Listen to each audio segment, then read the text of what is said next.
Hello and welcome to Brainy Gardener. Today it is all about how to grow and care for the string of pearls plant. The string of pearls is a beautiful and unusual succulent that makes a great addition to any indoor plant collection. This beautiful hanging succulent is popular for its pearl-like rounded leaves that cascade down the sides of the container.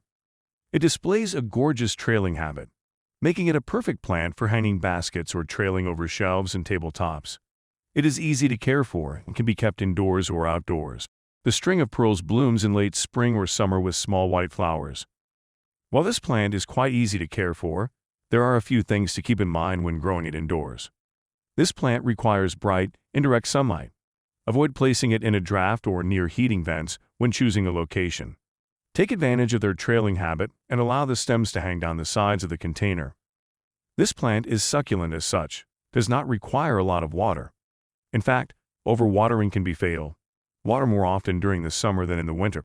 The ideal temperature is between 70 to 80 degrees Fahrenheit in the summer and 55 to 60 degrees in winter. This plant prefers a dry climate, but it can easily tolerate high humidity. Unlike other succulents that rot in too much moisture, you can easily pair this up with humidity-hungry plants without worry. Consider moving it to a drier location, as this will increase its chances of blooms in the flowering season. This plant doesn't really need fertilizer per se, but it won't hurt either. Feed it once a month with succulent fertilizer during the spring and summer months. Pruning of this plant is necessary and easy. Simply cut the stems to the desired length using a sharp knife. Make sure to sterilize before cutting to avoid any potential problems.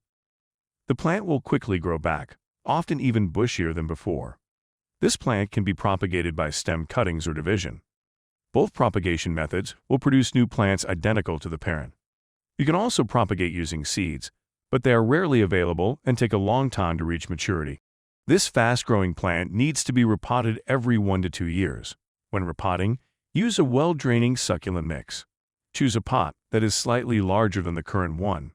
Carefully remove it from its pot and replant in a new pot with a fresh succulent mix. Water lightly and wait for the plant to become established. The sap of this plant is toxic and can cause skin irritation. Avoid contact with skin and eyes. Use gloves for safety when handling this plant.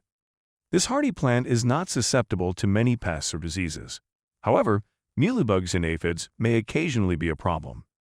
These can be controlled with insecticidal soap or neem oil.